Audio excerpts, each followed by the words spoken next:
All good things must come to an end, and that surely now ought to include the footballing career of Cristiano Ronaldo. Hello guys. Welcome to Football Buzz, where we bring updated football news, highlights, top scorer and top assist, and everything about football competitions. If it's your first time here, please kindly subscribe and hit the bell icon. Thanks. Who disgraced himself again on Monday after being sent off for appearing to stamp on and elbow an opponent in his team Al Nassr's Saudi Super Cup defeat by Al Hilal. He then seemed to come close to hitting the referee. This debacle comes hard on the heels of him making an obscene gesture to fans after a game in February. Yes, he's still scoring goals at a low level of football, but as a global sporting icon, he's in danger of becoming an embarrassment. If Ronaldo were 19, his recent behavior would certainly invite censure, but it would be lauded with plenty of mitigating sympathy about his youth, disadvantaged background, and the extraordinary pressure placed on young players today. But Ronaldo is 39, a good 20 years older than the young players he ought to be setting an example for. At the moment, the only example he is setting is one of Olympian arrogance and a rather vicious petulance.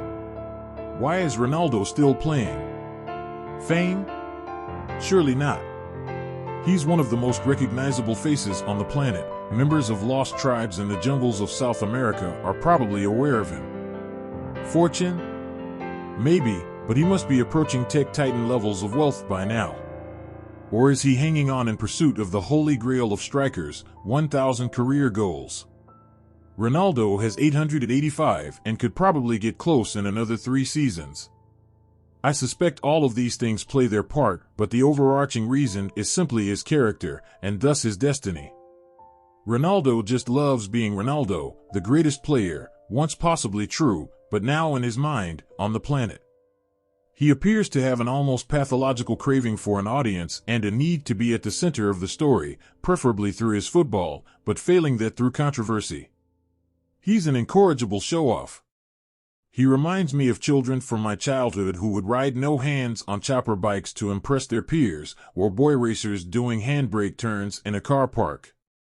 Or Tony Manero from Saturday Night Fever, who comes alive on the dance floor and lives for thrilling the crowd with the one thing he can do brilliantly. Take away the stage from these one-trick show ponies and they would have little left. They would shrivel. This is all sounding a bit harsh, I know. A few outbursts of late career petulance doesn't erase 2 decades of achievement. And Ronaldo has had a truly amazing career. The way he has maintained the fitness levels of a triathlete and with it Greek god musculature and scored hatfuls of goals at every club he's ever played at has been phenomenal. He's never been a favorite player of mine, too wasteful. He had a 1 in 72 success rate for free kicks at Juventus, but his dedication to his sport does inspire admiration. And if the accusation that he plays for himself rather than the team is hard to refute, at least he is his own man. He has stayed true to his flawed self. And there is goodness in there. Witness his refusal to have a single tattoo on his body to enable him to donate blood. But the last few years have not been good. His return to Manchester United yielded goals for Ronaldo, but no improvement overall for the team.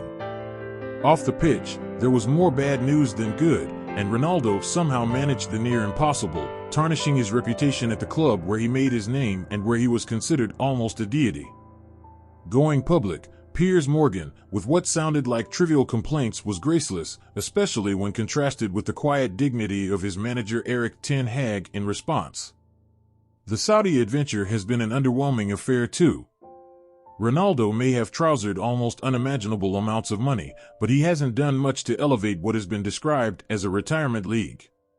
His club Al Nassr has average crowds of 20,000, and while a few other aging stars have been attracted and the games are screened worldwide, it's still nowhere near being a contender for serious footballing attention. Ronaldo is aiming to play in Euro 2024 for Portugal and has even said he hopes to feature in the 2026 World Cup. That would be his 6th. But there are plenty who believe Portugal played better without him. It is entirely possible he won't be selected for the tournament in Germany this summer, and even if he is, that he won't feature much or make much impact, as happened in Qatar 2 years ago. That would be degrading, especially if the messy taunts he's faced in Saudi recently follow him to Germany. Much better to call it a day while the warm glow of his best days still gives off some heat. At present he's heading for irrelevance, and worse, in danger of becoming a bit of a bore.